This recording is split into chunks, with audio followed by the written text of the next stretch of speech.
challenges, 22 miles, overnight battling waves, jellyfish and seasickness. And on Friday, Vicky Gilbert from Leeds did it as part of a charity relay team. But this isn't the first challenge Vicky's faced. She had her leg amputated as a teenager after a misdiagnosis of cancer.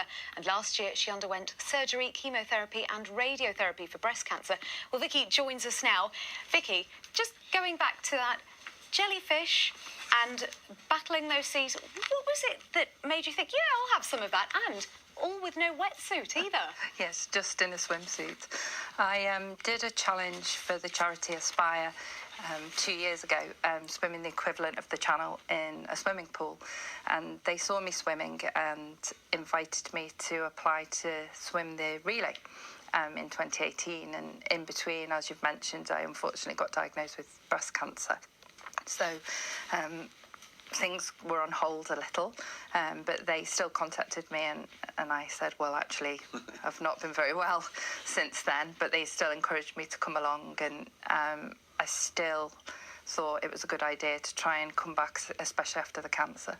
So without the wetsuit, how did you stay warm? Did you cover yourself in lard? Is that what they do? No, I think it's a bit of a myth in that they used to think that kept you warm, goose fat, but you do put a bit of Vaseline on to stop the rubbing, but not very much. You don't keep very warm. I understand you had a close encounter with a container ship, is that right? Yes, in the middle of the night I sort of sensed something and pulled up and looked, and there was a huge container right in front of me. What was the worst part? Because everyone talks about going through a part when you think, oh, I really am struggling on this, or did you have the sort of strength to get all the way through? It's definitely a mental battle. I keep saying it was mind over matter, and the waves were really big at some point, especially in the dark, and I nearly got flipped over a couple of times by the waves. So that was really hard, and you start to panic a little and think, oh, I don't think I can do it. And how did you recover after it? I mean, when you finished, did you put your feet up and treat yourself to a lie-up and a fry-in? As a lie-in and a fry-up? Whichever way round you prefer. No, I drove 8 hours to the Lake District, and the next morning swam across Coniston Water. I'd choose a lie-up next time. Yeah. Can I just ask you, is it cold? I know it's a daft question, that, but when you get in, do you go... We've done a lot of training to acclimatise to cold water, so we don't get the sort of anymore, but it's certainly colder, about 8-10 degrees colder than a normal swimming pool. These are shots of your training, of course, as well. How did that prepare you for what really was this incredible challenge in the end?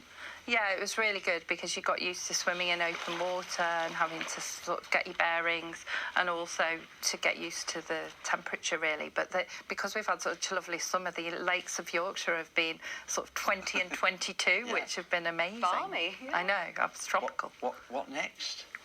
Oh, well, actually, yes, I've just signed up in the next 2 weeks before I have my next operation to do, it's called the Open Water Swimathon, and I've opted for the 5K challenge. So I've got just signed up for Just Giving to raise money for Marie Curie and cancer research. That is amazing. Wish you all the best. Many Thank congratulations. you. Lovely to talk to you. Thank you.